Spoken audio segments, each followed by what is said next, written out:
commencer par lire le chapitre 37 du livre de la Genèse. Donc c'est page 28 de vos livres, de vos Bibles blanches, qui est sur vos chaises. Et dans un second temps, plus tard, je lirai chapitres 38 et 39.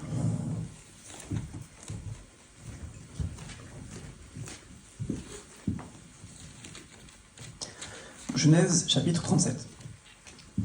Quant à Jacob, il s'installa dans le pays de Canaan, là où son père avait séjourné. Voici la lignée de Jacob.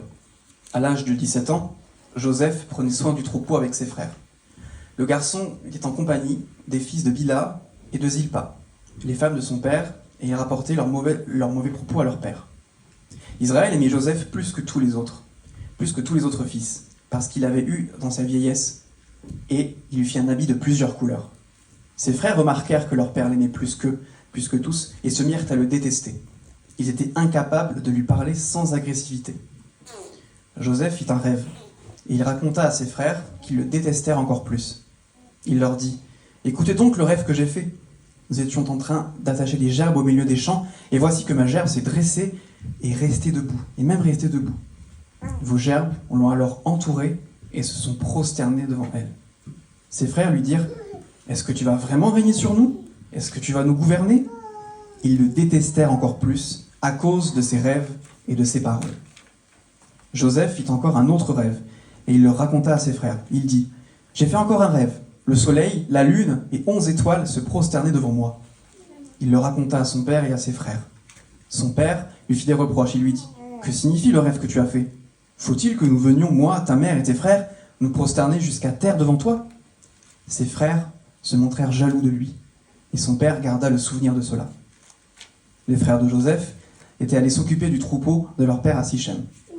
Israël dit à Joseph : « Tes frères ne s'occupent-ils pas du troupeau à Sichem ? Vas-y, je veux t'envoyer vers eux. » Il lui répondit : « Me voici. » Israël lui dit : « Va donc voir si tes frères sont en bonne santé et si le troupeau est en bon état. Tu me rapporteras des nouvelles. » Il fit ainsi partir de la région d'Hébron. Joseph se rendit à Sichem. Un homme le rencontra alors qu'il errait dans la campagne et lui demanda : « Que cherches-tu ? » Joseph répondit : « Ce sont mes frères que je cherche. Dis-moi donc où ils gardent le troupeau. » L'homme dit : « Ils sont partis d'ici. En effet, je les ai entendus dire : Allons à Dothan. » Joseph partit sur les traces de ses frères et il les trouva à Dothan. Ils le virent de loin et, avant qu'il ne soit près d'eux, ils complotèrent de le faire mourir. Ils se dirent l'un à l'autre : « Voici le rêveur qui arrive. Allons-y maintenant, tuons-le et jetons-le dans une des citernes. Nous dirons qu'une bête féroce l'a dévoré et nous verrons ce que deviendront ses rêves. » Ruben entendit cela et il le délivra de leurs mains. Il dit : « N'attendons pas à sa vie. » Il leur dit encore : « Ne versez pas de sang. Jetez-le dans cette citerne qui est dans le désert et ne portez pas la main contre lui. » Il avait l'intention de le délivrer de leurs mains pour le faire retourner vers son père. Lorsque Joseph fut arrivé vers ses frères, ils le dépouillèrent de son habit, de l'habit de plusieurs couleurs qu'il portait. Ils s'emparèrent de lui et le jetèrent dans la citerne. Celle-ci était vide, il n'y avait pas d'eau. Ils s'assirent ensuite pour manger. Levant les yeux, ils virent une caravane d'Ismaélites qui venait de Galaad. Leurs chameaux étaient chargés d'aromates, de baumes et de myrrhe qu'ils transportaient en Égypte. Juda dit alors à ses frères : « Que gagnerons-nous à tuer notre frère et à cacher son sang ? Venez, vendons-le aux Ismaélites et ne portons pas la main sur lui, car il est notre frère, il est notre chair. » Ses frères l'écoutèrent.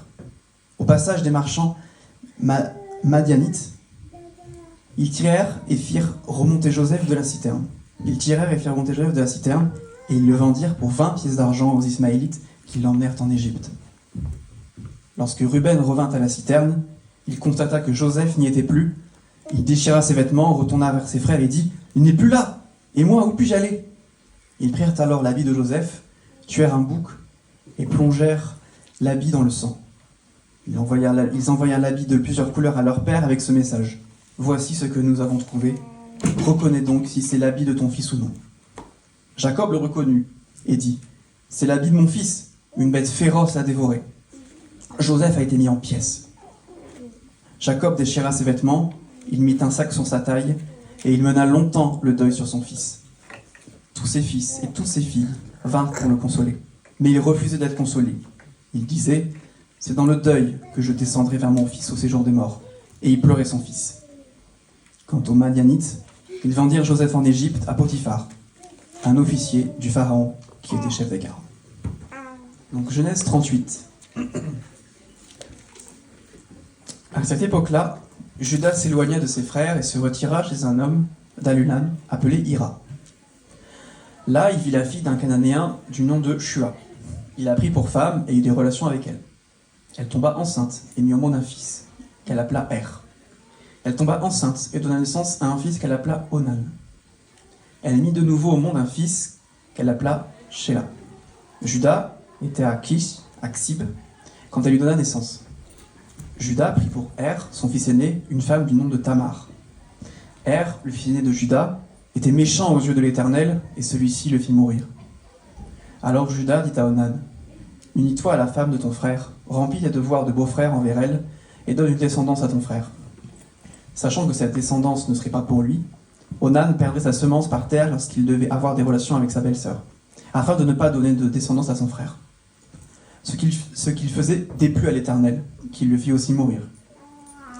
Alors Judas dit à sa belle-fille Tamar, « Reste veuve chez ton père jusqu'à ce que mon fils Shéla soit grand. » Il disait cela parce qu'il avait peur que Shéla ne meure comme ses frères. Tamar s'en alla donc habiter chez son père. Bien des jours passèrent, et la fille de Shua, qui était la femme de Judas, mourut. Une fois consolé, Judas monta à Tmina, vers ceux qui tondaient ses brebis. Il y monta avec son ami Hira l'Adulamite. On annonça à Tamar, « Ton beau-père monte à Timna pour tondre ses brebis. » Alors elle retira ses habits de veuve, se couvrit d'un voile dont elle s'enveloppa, et elle s'assit à l'entrée d'Énaïm, sur le chemin de Timna. Elle voyait bien, en effet, que Shéla était devenu grand, et qu'elle ne lui était pas donnée en mariage. Judas la vit, et la prit pour une prostituée, parce qu'elle avait couvert son visage. Il l'aborda sur le chemin et dit, « Laisse-moi avoir des relations avec toi. » Il ignorait en effet que c'était sa belle-fille. Elle dit, « Que me donneras-tu pour cela ?» Il répondit, « Je t'enverrai un chevreau de mon troupeau. » Elle dit, « Donne-moi un gage jusqu'à ce que tu l'envoies. » Il répondit, « Quel gage te donnerai-je » Elle dit, « Ton seau, ton cordon et le bâton que tu tiens. » Il les lui donna. Puis il s'unit à elle et elle tomba enceinte de lui. Elle se leva et s'en alla. Elle retira son voile et remit ses habits de veuve. Judas envoya le chevreau par l'intermédiaire de son ami l'Adulamite pour reprendre le gage à la femme. Mais celle-ci ne la trouva pas. Il interrogea les habitants de l'endroit en disant « Où est la prostituée qui se tenait à Énaïm sur le chemin ?» Ils répondirent « Il n'y a jamais eu de prostituée sacrée. » Il retourna vers Judas et dit « Je ne l'ai pas trouvée. » Et même les habitants de l'endroit ont dit « Il n'y a jamais eu ici de prostituée sacrée. » Judas dit « Qu'elle garde ce qu'elle a. Sinon, nous nous exposerions au mépris. J'ai envoyé ce chevreau et tu ne l'as pas trouvé. » Environ 3 mois plus tard, on vint annoncer à Judas. « Ta belle-fille Tamar s'est prostituée, et la voilà même enceinte à la suite de sa prostitution. » Judas dit « Faites-la sortir et qu'elle soit brûlée. » Comme on la met dehors, elle fit dire à son beau-père « C'est de l'homme à qui ces objets appartiennent que je suis enceinte. » Elle ajouta « Reconnais donc à qui appartient ce seau, ce cordon, ce bâton. » Judas les reconnut et dit « Elle est moins coupable que moi, puisque je n'ai pas donné à mon fils Shéla. » Cependant, elle n'eut plus de relation sexuelle avec elle. Quand ce fut pour elle le moment d'accoucher, voici qu'il y avait des jumeaux dans son ventre. Pendant l'accouchement, il y en eut un qui présenta la main. La sage-femme le prit et y attacha un fil cramoisi en disant « Celui-ci sort le premier. » Cependant, il retira la main et c'est son frère qui sortit. Alors la sage-femme dit « Quelle brèche tu t'es ouverte ?» Et on l'appela Péretz. Ensuite sortit son frère, celui qui avait à la main le fil cramoisi, et on l'appela Zérach. Chapitre 39. Quant à Joseph, on l'avait fait descendre en Égypte, et Potiphar, l'officier du Pharaon qui était chef des gardes, un Égyptien, l'avait acheté aux Ismaélites qui l'y avaient fait descendre. L'Éternel fut avec Joseph, et la réussite l'accompagna. Il habitait dans la maison de son maître égyptien. Son maître vit que l'Éternel était avec lui, et que tout ce qu'il entreprenait, l'Éternel le faisait réussir entre ses mains. Et Joseph trouva grâce aux yeux de son maître. Il l'employa à son service, l'établit responsable de sa maison et lui confia tous ses biens. Dès que Potiphar lui établit responsable de sa maison et de tous ses biens, l'Éternel bénit la maison de cet Égyptien à cause de Joseph. Et la bénédiction de l'Éternel reposa sur tous ses biens, que ce soit à la maison ou au champ. Il abandonna tous ses biens entre les mains de Joseph, et il ne prenait connaissance de rien avec lui, sauf de sa propre nourriture. Or, Joseph était beau à tout point de vue. Après cela, la femme de son maître porta les yeux sur Joseph et dit « Couche avec moi ». Il refusa et lui dit « Mon maître ne prend connaissance de rien avec moi dans la maison, il m'a confié tous ses biens. Personne n'est plus grand que moi dans cette maison, il ne m'a rien interdit, sauf toi, parce que tu es sa femme. Comment pourrais-je commettre un aussi grand mal et pécher contre Dieu ?» Elle parlait tous les jours à Joseph, mais il ne l'écoutait pas, et il refusait de coucher avec elle, d'être avec elle. Un jour, il était entré dans la maison pour accomplir son travail, et il n'y avait là aucun des gens de la maison. Elle l'attrapa par son habit, en disant « Couche avec moi ». Il lui laissa son habit dans la main et sortit. Lorsqu'elle vit qu'il lui avait laissé son habit dans la main et qu'il s'était enfui dehors, elle appela les gens de sa maison et leur dit « Regardez, il nous a amené un Hébreu pour abuser de nous. Cet homme s'est approché de moi pour coucher avec moi, mais j'ai poussé de grands cris. Quand il a entendu que je me mettais à crier, il a laissé son habit à côté de moi et est sorti. » Elle posa l'habit de Joseph à côté d'elle jusqu'à ce que son maître rentre à la maison. Et elle lui tint alors ce discours. « L'esclave hébreu que tu nous as amené s'est approché de moi pour abuser de moi. Comme je me suis mis à crier, il a laissé son habit à côté de moi et s'est enfui dehors. » En entendant les affirmations de sa femme qui lui disait « Voici ce qu'a fait ton esclave », le maître de Joseph fut enflammé de colère. Il s'empara de Joseph et le mit en prison, à l'endroit où les prisonniers du roi étaient enfermés. Il resta là donc, en prison. L'Éternel fut avec Joseph et étendit sa bonté sur lui. Il lui fit gagner la faveur du chef de la prison. Celui-ci plaça sous son autorité tous les détenus qui étaient dans la prison, et tous ceux qu'on y faisait passer par lui. Le chef de la prison ne s'occupait pas du tout de ce qui était sous la responsabilité de Joseph, parce que l'Éternel était avec lui et faisait réussir ce qu'il entreprenait. J'aimerais vous poser la question, justement, vous demander comment est-ce que vous gérez dans vos propres vies l'écart entre le rêve et la réalité, et en ce qui vous concerne, c'est-à-dire comment vous gérez l'écart entre la version idéale de vous-même et la réalité. Votre propre connaissance de qui vous êtes, de votre vie, vos échecs, vos erreurs. Et surtout si on réfléchit à ça par rapport à Dieu. Comment vous gérez l'écart qu'il y a entre la version idéale qu'il y aurait à avoir face et vis-à-vis de Dieu et la réalité de qui vous êtes, de ce que vous vivez, de ce que vous ressentez. Et peut-être que ça, c'est aussi quelque chose qu'on peut vivre parfois, non seulement qu'on ressent vis-à-vis de Dieu, mais parfois aussi qu'on a quand les autres font une projection sur nous-mêmes. Vous savez, peut-être vous avez connu ça, quelqu'un qui projette sur vous un idéal. Et vous savez que ce n'est pas du tout le cas. Et il y a un gap, il y a un écart entre l'idéal et la réalité. En fait, on appelle ça la dissonance cognitive dans ce qui se passe par rapport à notre propre idéal. Et ce qui se passe dans la dissonance cognitive, c'est que on a un certain idéal, par exemple en termes moral, éthique, on a un idéal, des valeurs, etc. Et il y a une dissonance lorsque notre réalité, notre pratique ne correspond pas à l'idéal qu'on s'était fixé. Et qu'est-ce qui se passe dans ce cas-là ? Comment on gère ? En fait, la dissonance cognitive, c'est quelque chose qui a été nommé pour dire c'est quelque chose d'ingérable. Cette dissonance cognitive, on ne peut pas la supporter. Et donc, qu'est-ce qu'on fait ? Souvent, on abaisse la barre de l'idéal. Vous avez peut-être connu ça, des gens qui ont des principes très forts.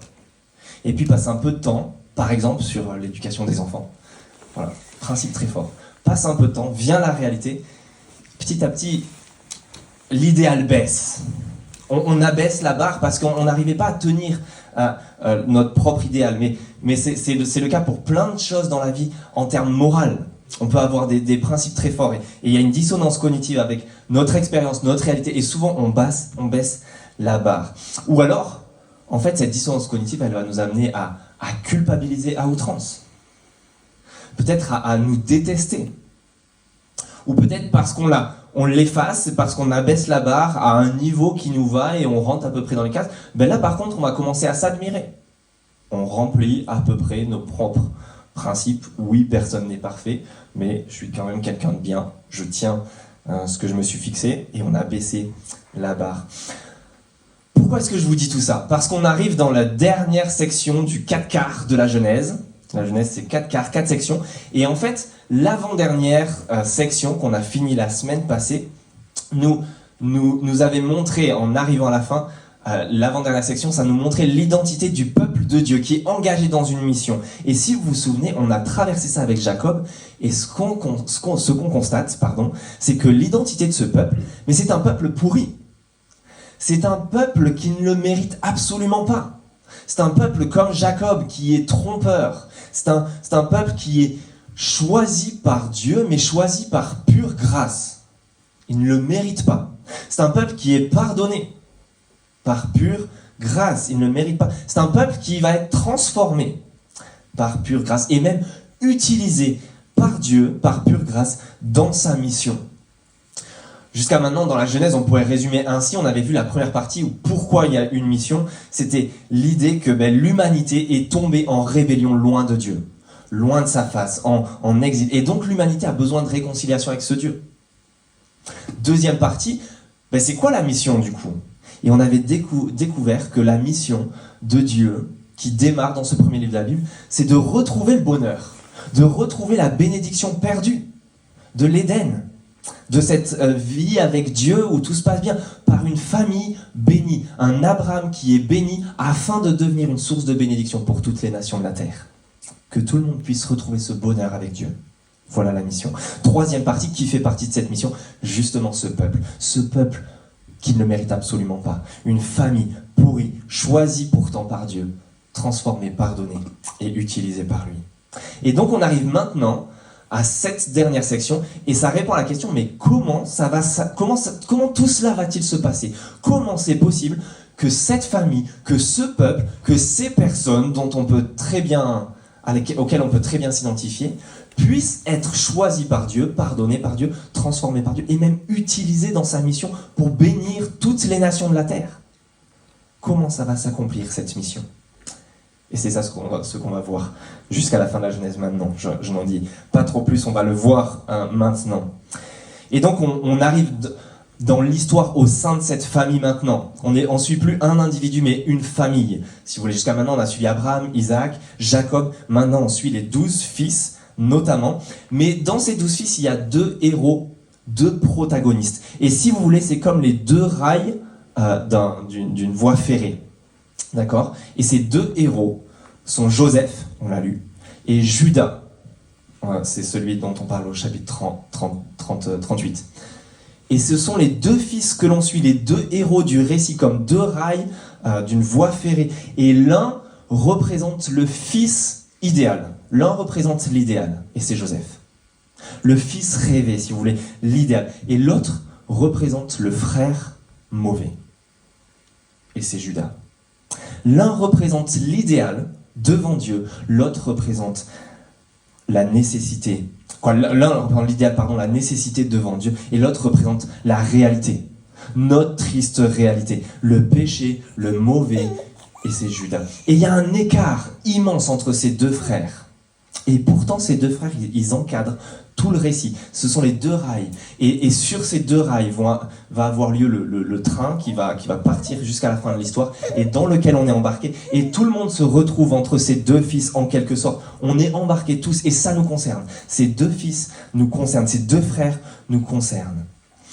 Mais ce qu'on va découvrir dans toute cette section, c'est surtout comme 2 rails d'une voie ferrée. Si vous regardez l'horizon, en fait, au bout d'un moment, vous ne distinguez pas les 2 côtés, d'accord, de la voie ferrée, les 2 rails. Ça se rejoint à l'horizon et ça ne fait plus qu'un. C'est ce qui va se passer dans cette histoire. Ces 2 fils vont se rencontrer en quelque sorte pour ne faire plus qu'un. Et on va voir la résolution de comment cela va-t-il avoir lieu dans toute cette section. Ces 2 rails se rejoignent pour nous dire que l'idéal, d'un côté, peut devenir la réalité. Les 2 se rejoignent pour nous dire que l'écart ne restera pas. L'un rejoint l'autre. La réalité peut vivre l'idéal. Et l'idéal peut être appliqué à notre réalité et devenir notre réalité. Et ça, c'est ce qu'on va voir.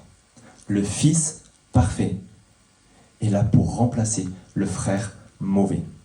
Le fils parfait est là pour remplacer le frère mauvais. Et je vous invite à voir ça maintenant. On va suivre les 3 chapitres. Le 3e, on va aller très rapidement. Mais on va suivre les histoires de ces 2 frères. Vous avez vu que c'est encadré. Donc des 2 côtés, il y a Joseph. chapitre 37, chapitre 39, et au milieu, c'est Juda au milieu. Donc on va voir d'un côté, on va commencer avec le fils rêvé parmi ses frères, on va voir le frère mauvais parmi les nations, et on va finir avec le frère parfait parmi les nations, à son tour. Donc Joseph encadre Juda dans ces chapitres. Mais on commence avec le fils rêvé parmi ses frères, ça c'est Joseph. Une chose est sûre, vous avez vu, Joseph, c'est le fils rêvé. Il est d'abord aimé par son père, vous avez vu verset 3, Israël, donc Jacob qui s'appelle Israël maintenant, aimait Joseph plus que tous ses autres fils parce qu'il avait eu dans sa vieillesse. Et de ce fait, ce Joseph se retrouve être élevé par son père. Verset 3 encore, il lui fit un habit de plusieurs couleurs. En fait, il est possible que même le terme de cet habit veuille dire un habit qui recouvre les paumes des mains et jusqu'à la plante des pieds pour signifier un habit de noble qui ne devait pas utiliser ses mains et ses pieds et s'astreindre à un travail manuel. C'est pas son job. Et c'est le sens qu'on a au verset 2. Vous voyez, voici la lignée de Jacob. À l'âge de 17 ans, Joseph prenait soin du troupeau avec ses frères. En fait, plus littéralement, sûrement, c'est un peu bizarre, mais c'est plutôt que Joseph, il paissait, du verbe paître, ses frères. En fait, il était sûrement établi par le père comme le pasteur de ses frères, le surveillant, gardien qui prend soin de ses frères. Il a beau être le plus jeune, Benjamin, pour l'instant, est invisible dans l'histoire, même s'il est plus jeune. Il a beau être le plus petit, il est leur N+1 à tous. Vous avez vu ? Et puis en plus de ça, verset 2, le garçon, il est en compagnie des fils de Bila et Zilpa, les femmes de son père, et ils rapportent leurs mauvais propos à leur père. Les frères semblent mauvais, ça c'est sûr, mais pas lui. Joseph, c'est le mec parfait. Joseph, si vous voulez, c'est le blond chez Gad Elmaleh. C'est le gars qui a toujours eu un bon comportement, qui a toujours été parfait à l'école, qui a bien bossé, qui est aimé, qui est obéissant, raisonnable, jamais un pas de côté, qui a toujours réussi, qui toujours parfait quoi. Et en plus il est bosseur, c'est pas un fainéant qui est juste pourri gâté si vous voulez, c'est un bosseur qui est sérieux et appliqué. En fait, son père l'envoie sûrement dans ce rôle qu'il a de prendre soin de ses frères, il l'envoie prendre des nouvelles de ses frères et du troupeau dans les versets 13 et 14. Il dit « Me voici » au verset 13, il se rend à Sichem dans un premier temps, verset 14 où il devait aller, mais il se rend à Dothan parce qu'il ne les trouve pas et il pousse jusqu'à Dothan, verset 17. C'est énorme comme trajet. Il ne s'arrête pas parce qu'il ne les a pas trouvés. Il est sérieux, il est volontaire, il est persévérant, il est sérieux, il est appliqué. Mais surtout, ce qu'on voit, c'est qu'il a beau être bien aimé de son père, c'est le fils aimé de papa, il est élevé par son père aussi, un rang élevé, mais en fait, il l'est aussi de la part de Dieu lui-même. Vous avez vu, Joseph fait 2 rêves. Non seulement, comme on va le découvrir dans l'histoire, ce n'est pas des rêves banals, mais c'est clairement des révélations de la part de Dieu. Le fait qu'il y en ait 2 même évoque la certitude que Dieu est en train de révéler quelque chose vis-à-vis de Joseph. On verra ça aussi dans la suite de l'histoire. Alors, c'est quoi ce rêve ? Et en fait, ça ne laisse pas beaucoup de place à l'ambiguïté. Vous avez vu le premier ? Les 2 rêves veulent dire la même chose. Le premier, dans les versets 5 à 8, Joseph fait un rêve, il le raconte à ses frères et il leur dit « Écoutez donc le rêve que j'ai fait. Nous étions en train d'attacher des gerbes au milieu des champs. Et voici que ma gerbe s'est dressée et même restée debout. Vos gerbes l'ont alors entourée et se sont prosternées devant elle. » Interprétation limpide, verset 8 des frères. Est-ce que tu vas vraiment régner sur nous ? Est-ce que toi, tu vas nous gouverner ? Le petit, la famille. Et deuxième, vous avez vu ? La même chose. Versets 9 et 10, Joseph fit encore un autre rêve et le raconta à ses frères. Il dit « J'ai fait encore un rêve. Le soleil, la lune et 11 étoiles se prosternaient devant moi. » Il le raconta à son père et à ses frères. Interprétation tout aussi limpide de la part du père.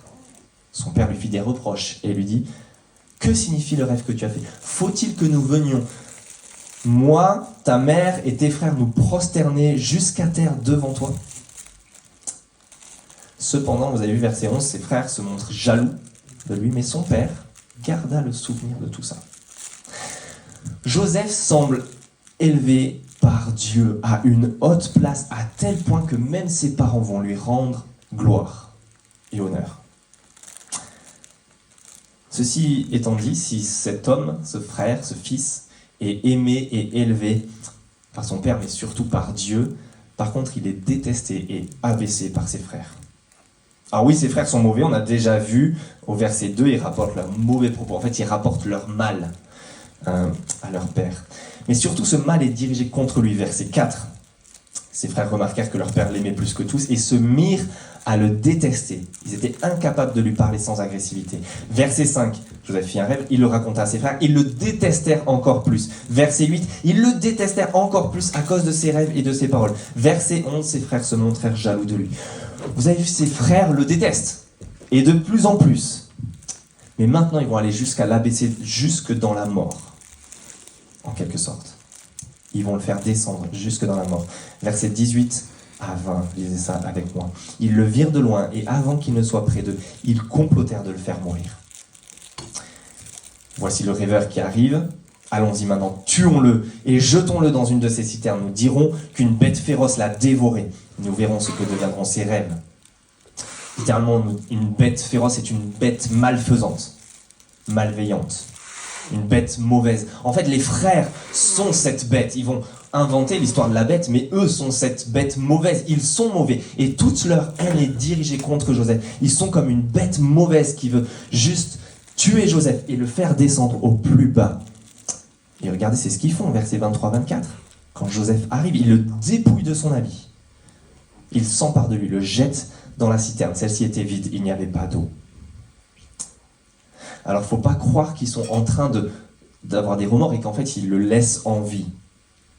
En fait, ils le dépouillent de son habit qui représente son rang plus élevé. Ils le mettent comme nu, comme un cadavre. Ils le jettent dans une citerne. Cette citerne va devenir son tombeau, si vous voulez, son caveau. Et c'est sa tombe, il descend dans la mort. Il est sans eau dans cette citerne en plein désert. Et vous avez vu d'ailleurs le verset, si vous voulez, le verset juste après, eux ils s'assoient, ils mangent. Et lui, il est là sans eau, asséché, en plein désert. Cette citerne deviendra son tombeau.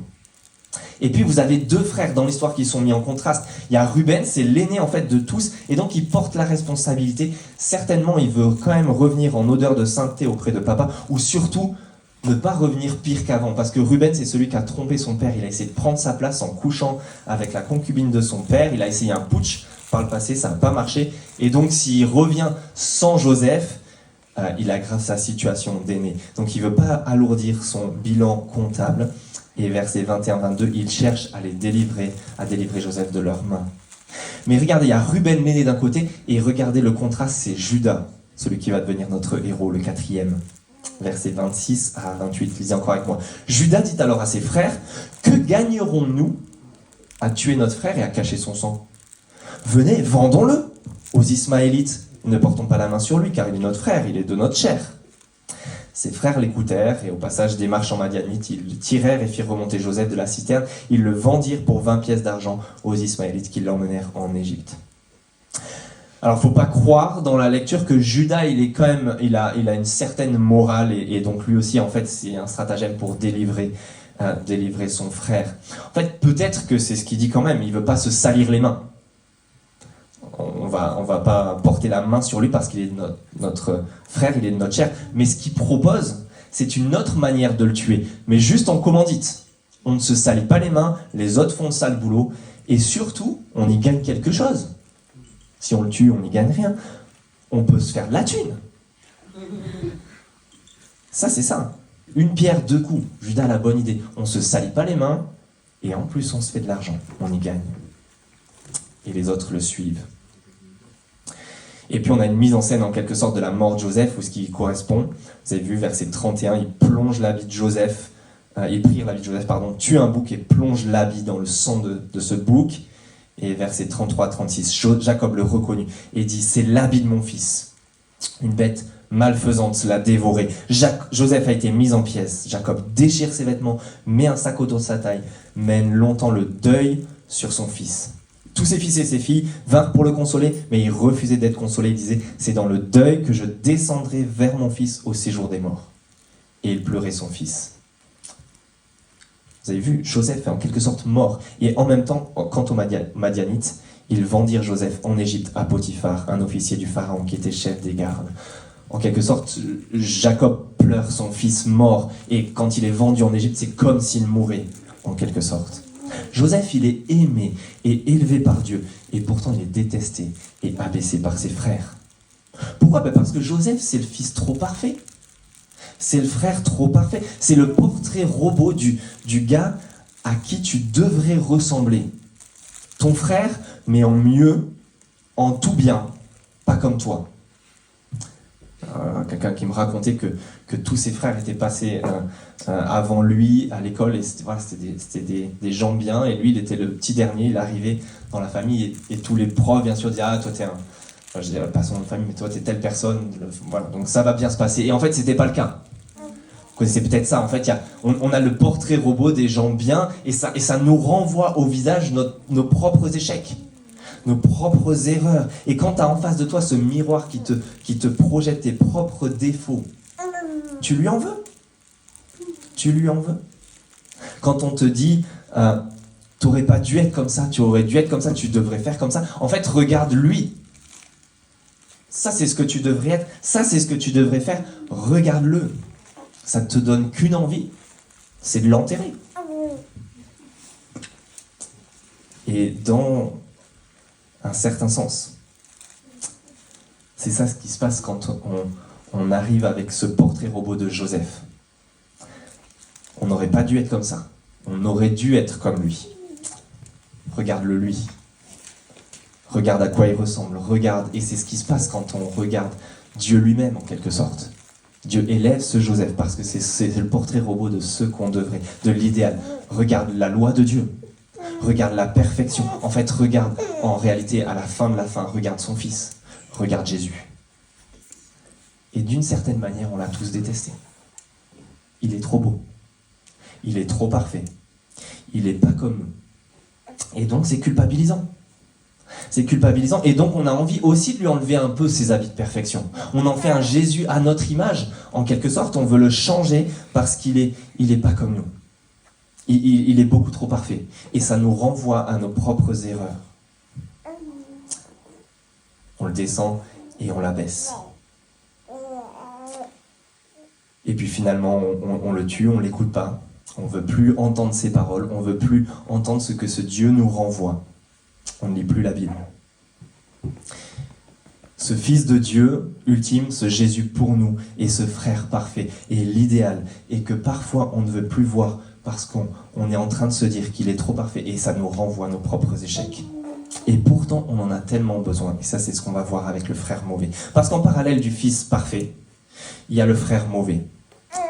On a déjà vu que les frères sont mauvais, d'accord, mais parmi eux, Judas, c'est le sommet de l'iceberg, si vous voulez, c'est le prototype des frères mauvais. Il propose de tuer son frère pour de l'argent, on l'a dit, mais dans le chapitre 38, vous avez vu, ça va beaucoup plus loin. Judas, c'est le frère mauvais parmi les frères mauvais. Regardez le verset 1 du chapitre 38.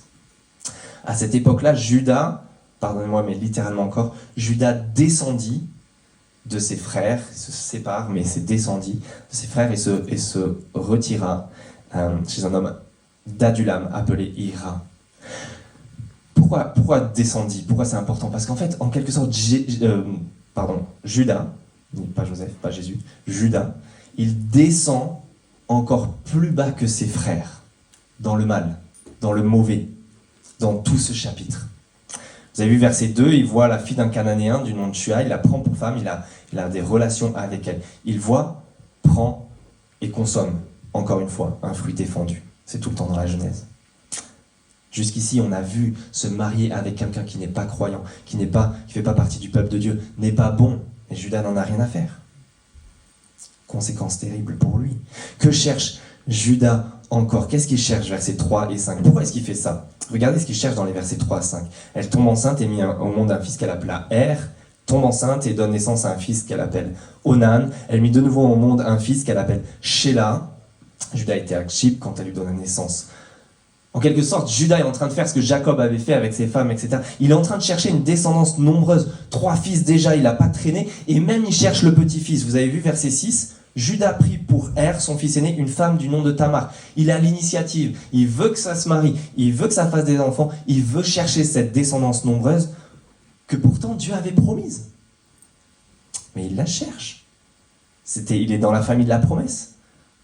Et il s'en est séparé, et il cherche cette promesse, cette descendance nombreuse. Il cherche à retrouver le bonheur que Dieu avait pourtant promis à cette famille. Mais il le fait par ses forces, par ses propres moyens, par de mauvais moyens.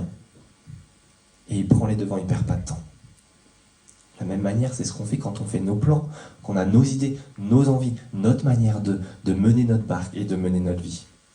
La fin justifie les moyens pour trouver le bonheur, pour être bien, pour être en paix. Problème, verset 7, le fils aîné de Juda était mauvais aux yeux de l'Éternel, et celui-ci le fit mourir. Et pour la première fois, le jugement de l'Éternel pour le mal intervient directement. C'est pour la première fois. Jusqu'à maintenant, il y avait des sous-entendus du jugement de Dieu, peut-être, dans la mort. Mais là, on a explicitement, pour la première fois, le jugement de Dieu intervient contre le mal. Et rebelote, versets 8 à 10. Vous avez vu, Juda dit à Onan de s'unir à la femme de son frère pour lui donner une descendance. C'est ce qui devait se faire. Et sachant que ce ne serait pas pour lui, cette descendance, Onan est dans la rivalité avec son frère mort. Il perd sa semence par terre. Et c'est régulier, ce n'est pas une fois. Il fait ça en permanence. Il l'utilise, il couche avec sa belle-sœur, mais pas d'enfant. Il ne veut pas donner de descendance. Ce qu'il faisait déplut à l'Éternel, qui le fit aussi mourir. Le jugement de l'Éternel pour le mal. Deuxième fois. Une fois. Deux fois. Et finalement, pas trois fois, parce que Juda a justement trop peur du verdict. Il a son troisième fils, c'est le dernier, il a trop peur que lui aussi soit jugé par la mort. Et finalement, la mort intervient beaucoup de fois dans ce chapitre et dans la famille de Juda. Vous avez vu, bien des jours passèrent, donc il ne donne pas son fils à cette femme pour une descendance. Et puis la mort intervient quand même, verset 12. Bien des jours passèrent et la fille de Shua, qui était la femme de Juda, mourut. On a la mort partout. C'est le rappel du mal et de ses conséquences. Et verset 12, une fois consolé, Juda monte à Timna. Et Juda voit Tamar, la prend pour une prostituée parce qu'elle avait couvert son visage. Il l'aborde sur le chemin et dit « Laisse-moi avoir des relations avec toi ». Dans ce seul chapitre, Juda descend bien plus bas que ses frères dans son mal et dans ses conséquences, dans son péché et ses conséquences. Il se sépare et s'isole de sa famille, qui était pourtant la famille de la promesse. Il prend pour femme une femme non croyante, qui ne croit pas dans son Dieu. Il a des enfants avec. Il cherche à se créer son petit bonheur perso, sa descendance, le plus rapidement possible. Il a des enfants mal élevés qui sont mauvais. Il trompe sa belle-fille par un mensonge en lui faisant croire qu'il va lui donner son troisième fils. En réalité, c'est une fausse promesse. Il se console de sa femme décédée juste après en allant voir une prostituée. Prostituée sacrée qui plus est, verset 21. Il trempe du coup avec l'idolâtrie envers des faux dieux. Vous avez vu tous, là où il descend, il va bien plus loin que ses frères. Et il descend très bas aussi parce qu'il perd tout. Il est en train de se créer son bonheur et au final, il perd tout. Sa femme, ses fils, sûrement l'espoir pour l'avenir alors qu'il voulait construire sa descendance nombreuse, la confiance. J'en profite, même si ce n'est pas le centre, mais l'isolement de la famille spirituelle que Dieu nous a donnée n'est jamais une bonne chose. Et si je peux nous encourager en tant qu'Église à ne pas être des Judas qui s'isolent et à profiter de la relation, c'est pas pour rien que notre troisième moyen, c'est de vivre la vie au sein de son peuple, parce que l'isolement de cette famille n'est jamais bon. C'est un pas glissant, c'est un terrain glissant qui nous amène loin de Dieu et nous fait aller dans une descente toujours plus basse. Et la recherche du bonheur et notre épanouissement dans une sexualité hors du cadre donné par Dieu n'est jamais non plus une bonne idée. Ce ne sera jamais satisfaisant à long terme. Et ça mérite le jugement divin aussi. Et donc, qu'est-ce qu'on a dans ce chapitre ? Je pense que ce que nous avons à faire par la suite dans ce chapitre, c'est la conversion de Juda. C'est le frère mauvais, le plus mauvais parmi les mauvais, qui descend le plus bas du bas. Et pourtant sa conversion. Et voici pourquoi il va être le héros de l'histoire par la suite. C'est la conversion de Juda. Regardez cette petite phrase au verset 25. Comme on l'a amené dehors, donc on amène Tamar dehors, à cause de ce qu'elle a fait et ce qu'on apprend de sa prostitution. Et elle fait dire à son beau-père, c'est de l'homme à qui ces objets appartiennent que je suis enceinte. Et elle ajouta, reconnais donc à qui appartiennent ce sceau, ce cordon et ce bâton. Et cette phrase a une fonction d'électrochoc pour Judas. Cette phrase, c'était la même prononcée par Judas lui-même, ou par les frères, en tout cas avec Judas à leur tête. Verset 32 du chapitre 37, ils envoyèrent l'habit de plusieurs couleurs à leur père avec ce message, voici ce que nous avons trouvé, reconnais donc si c'est l'habit de ton fils ou non. Vous avez vu, Judas et ses frères ont trompé leur père. Et maintenant, Judas se retrouve trompé par Tamar. Dans une longue tradition familiale où il y a de la tromperie, de la ruse, tout le temps on ment, on se cache, on se déguise pour tromper l'autre. Mais ça lui renvoie son propre péché, son propre mal à la figure. Certainement c'est un électrochoc pour lui. Verset 26, Judas les reconnut et dit, elle est moins coupable que moi. Voici un Judas qui reconnaît sa culpabilité. Et fin du verset 26 même, il n'a plus de relation sexuelle avec elle, ce qui laisse entrevoir un changement chez cet homme qui avait une sexualité débridée. Donc si Judas est cet homme, et si Judas est cet homme qui a changé, en fait ce qui est surprenant c'est qu'aussi c'est un homme gracié par Dieu, de la grâce. Regardez verset 24. Environ 3 mois plus tard, on vint annoncer à Judas, ta belle-fille Tamar s'est prostituée et la voilà même enceinte à la suite de sa prostitution. Judas dit, faites-la sortir et qu'elle soit brûlée. Et donc il reconnaît le verdict pour Tamar. Et quand il dit cela, donc il reconnaît que pour lui, ce serait la même chose, si ce n'est pire, puisqu'il est plus coupable. Il devrait avoir pire que ça. Et donc il n'est pas tué par Dieu. Pourtant son fils, ses 2 fils, méchants aux yeux de l'Éternel, mauvais, ont été jugés. Lui, il ne l'est pas. Anomalie en quelque sorte. Il est gracié, il garde la vie. Mais regardez verset 27, il y a encore plus que ça. Quand c'est le moment pour elle d'accoucher de Tamar, voici, il y avait des jumeaux dans son ventre. Jusqu'à maintenant, il y a eu un verdict de mort, de jugement sur sa descendance. 1 fois, 2 fois, et la 3e fois, c'est un coup de grâce qui est en train de rétablir sa descendance. Des jumeaux, 2 fils, pour remplacer les 2 qui sont morts. Et puis rajouter à ça un accouchement de 2 jumeaux dont le 2e semble surpasser le premier. Vous avez vu, il se fait une brèche. Ça rappelle la naissance d'Ésaü et de Jacob, son père et son oncle. Et quand on avait ça, ces jumeaux dans le ventre, on apprenait que des familles nations, des peuples nations allaient sortir de ces 2 individus. En quelque sorte, on peut s'attendre avec ces 2 enfants de Judas d'avoir des peuples et des nations nombreuses qui sortent de Péretz et de Zéra. Et puis le second s'appelle Zéra. Que veut dire Zéra ? Descendance. Descendance. Ça laisse présager une descendance nombreuse que Dieu a promis depuis longtemps. Au lieu d'être jugé, cet homme est gracié et béni. Il a ce qu'il a cherché par ses propres moyens jusqu'à maintenant. Il l'a maintenant juste comme cadeau de la part de Dieu. Dieu est en train de lui apporter la bénédiction au lieu du jugement qui aurait été normal. Et ça, c'est la grâce qu'on connaît tous. C'est la grâce que l'on connaît dans la famille de Dieu. Un jugement normal et auquel on pourrait s'attendre.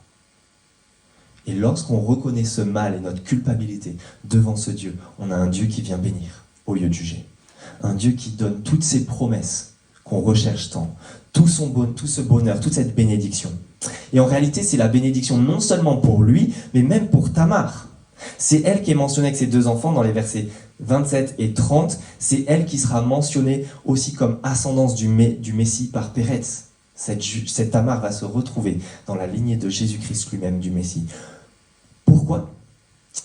Parce que vous avez remarqué que Judas est au milieu des nations. Tamar est l'une d'elles. Et la mission depuis le début, c'était d'être béni dans cette famille afin de devenir une bénédiction pour toutes les nations de la terre. Judas est béni par grâce et il devient une bénédiction où Tamar est bénie aussi. On est en présence des nations de la terre et Tamar est bénie. Elle a la descendance qui va donner lieu au Messie par la suite et ramener le bonheur à toutes les nations de la terre. Et c'est là qu'on en arrive au 3e frère. À la 3e partie, pardon. On revient au frère parfait, mais cette fois-ci, lui aussi est parmi les nations. Plus au milieu de ses frères, mais au milieu des nations. Regardez ça rapidement. Chapitre 39, verset 1. Quant à Joseph, on revient à lui. On l'avait fait descendre en Égypte et Potiphar, l'officier du pharaon qui était chef des gardes, un Égyptien, l'avait acheté aux Ismaélites, qui l'y avaient fait descendre. Tout ce chapitre 39, c'est une sorte de rebelote du chapitre 37 dans l'histoire de Joseph, mais cette fois-ci au milieu des nations, au milieu de l'Égypte, au lieu de sa famille. Il est aimé et élevé par Dieu dans les versets 2 à 4. L'Éternel fut avec Joseph et la réussite l'accompagna. Il habitait dans la maison de son maître égyptien. Son maître vit que l'Éternel était avec lui dans tout ce qu'il entreprenait. L'Éternel le faisait réussir entre ses mains. Joseph trouva grâce aux yeux de son maître. Il l'employa à son service, l'établit responsable de sa maison et lui confia tous ses biens. Joseph est élevé par Dieu. Et en plus, en étant béni, il devient une source de bénédiction pour ses nations. Versets 5 et 6. Dès que Potiphar lui établit responsable de sa maison et de tous ses biens, l'Éternel bénit la maison de cet Égyptien à cause de Joseph. Et la bénédiction de l'Éternel reposa sur tous ses biens, que ce soit la maison au champ, etc. Et il abandonne tout entre les mains de Joseph. Joseph est bien aimé et élevé. Mais Joseph est aussi parfait parce qu'il est fidèle. L'auteur ne sous-entend pas que Joseph est vraiment, littéralement parfait, dans le sens de pas de péché, mais il le présente comme ça. Il est fidèle et il le fait bien, et notamment dans le domaine sexuel, ce qui contraste avec ce qu'on vient de voir dans le chapitre 38, avec son frère Judas, juste avant. Vous avez vu, il est beau. Versets 7 à 9, la femme de son maître porte les yeux sur Joseph et lui dit « couche avec moi ». Et pas une seule fois, plusieurs fois. Il refuse en disant « mon maître ne prend connaissance de rien avec moi dans la maison, il m'a confié tous ses biens, personne n'est plus grand que moi dans cette maison, il ne m'a rien interdit, sauf toi, parce que tu es sa femme. Comment pourrais-je commettre un aussi grand mal et péché contre Dieu ?» Vous avez vu, il y a un contraste énorme. Cet homme, Joseph, laisse son vêtement pour ne pas pécher. Contrairement à Judas qui laisse ses gages pour pouvoir se payer une prostituée. Et deuxième fois, cet homme se fait tromper avec son vêtement qu'on lui a pris. Première fois, ses frères. Deuxième fois, cette femme. Et alors que lui est fidèle, innocent, parfait, il se fait tromper avec ce vêtement. Donc s'il est élevé et parfait en quelque sorte, il est aussi encore abaissé, pas par sa famille cette fois-ci, mais par les nations, par cette femme égyptienne. Et par son maître qui l'accroît et qui le met en prison à la fin. Et on a une petite note qui nous dit que ce n'est pas terminé. L'Éternel est encore avec ce Joseph pour encore l'élever dans la prison. Et pourtant, Joseph est encore abaissé en prison. Versets 21 à 23. Conclusion. Pourquoi est-ce qu'on a tout ça? Est-ce que vous voyez les deux rails? Joseph d'un côté, Judas de l'autre. Qu'est-ce qui relie ces deux rails comme dans une voie ferrée, les traverses qui les relient? Mais ici c'est pareil, c'est pas deux histoires complètement déconnectées, on a des choses qui les relient, et notamment le terme de descendre. Parce qu'au chapitre 39, verset 1, Joseph, on l'a fait descendre en Égypte, c'est répété 2 fois. Il l'achète aux Ismaélites qui l'y avaient fait descendre. Comme Judas, chapitre 38, verset 1, Judas descend de chez ses frères et descend dans le mal. En fait, Judas, c'est ce frère mauvais qui descend et devrait être jugé. Et pourtant, à la fin, il est béni par Dieu. Joseph, lui, c'est le fils parfait, c'est le contraire total. Lui, c'est le fils parfait qui devrait être béni et qui est béni dans un premier temps, qui devrait être élevé. Et pourtant, il est abaissé et même en quelque sorte comme jugé par Dieu. Il descend dans la mort en Égypte. Et ce sera jusqu'à la fin de l'histoire, jusqu'à ce que Jacob le retrouve en vie en quelque sorte. Donc Judas, le frère mauvais, est béni, et Joseph, le fils parfait, est maudit en quelque sorte. Et on passe de l'un à l'autre. Et c'est comme ça qu'on comble l'écart qu'il y a entre les deux. Parce que les deux se rejoignent, et c'est l'un qui sert l'autre. Et c'est comme ça que la dissonance cognitive peut être résolue pour nous. En fait, le fils idéal est appliqué pour le fils réel. L'idéal est appliqué à la réalité. Le fils parfait, sa vie et sa perfection est appliquée à Judas, au fils mauvais, qui se retrouve être béni alors qu'il ne l'a pas mérité. Alors que le fils parfait, lui, subit le jugement, comme devrait l'être le fils mauvais. En fait, à la fin du chapitre 37, on a ce jeu-là de l'échange en quelque sorte entre ces deux fils et ceux qui devraient vivre à la fin du chapitre 37. Regardez ça avec moi pour finir. Chapitre 37, verset 31. Ils prirent l'habit de Joseph, c'est les frères, ils tuèrent un bouc et plongèrent l'habit dans le sang. L'habit de Joseph, il est couvert par le sang d'un sacrifice, en quelque sorte, de bouc. Et verset 33, une bête mauvaise l'a dévoré, reconnaît le père, une bête malfaisante. Ça évoque comme un jugement de Dieu qui est tombé sur Joseph. Dans le reste de l'écriture, Dieu utilise différentes choses, les famines, les plaies, pour faire intervenir son jugement, et les bêtes malfaisantes, comme ici. Une bête malfaisante l'a dévoré. Il semble être jugé par Dieu. Dieu l'a jugé comme un sacrifice qui prend la place de ses frères. Il est plongé dans le sang. Il descend à la mort à la place de ses frères. Il prend le jugement de Dieu par une bête malfaisante, qui sont en fait les frères. Il prend la place, en fait, des frères mauvais. Et à la place, il leur donne sa bénédiction, la perfection, et ce que lui devait vivre à cause de sa perfection. C'est pour ça que la suite de l'histoire biblique et de ce que Dieu fait pour nous se fonde là-dessus. C'est un descendant de cette famille qui est venu plus tard. On a annoncé d'avance qu'il serait élevé par Dieu, par des paroles à l'avance et par des visions. On a annoncé à sa mère aussi qu'elle se prosternerait devant lui, à Marie, et Luc 2. Elle a gardé ces choses dans son cœur, comme Jacob le fait. Le fils qui a été réellement parfait, sans péché. Lui aussi qui a connu l'agressivité de ses frères, de sa propre famille et de ses plus proches. On a comploté contre lui pour le faire mourir à l'avance. On le lit dans l'évangile de Marc en ce moment dans les G-Cubes. Judas, l'un des 12, c'est pas anodin. Judas, l'un des 12, l'a trahi aussi pour de l'argent. On a aussi partagé son vêtement, son manteau, son habit. On l'a élevé sur un bois. Et par là même, nous, on peut reconnaître ce rail magnifique qui nous permet d'être réconciliés avec Dieu. D'être les Judas, les fils mauvais. Et dans notre réalité, d'avoir la perfection de ce fils qui nous est appliqué à nos vies. Parce que notre mal à nous et notre péché lui est transféré. Et je vous invite à prier.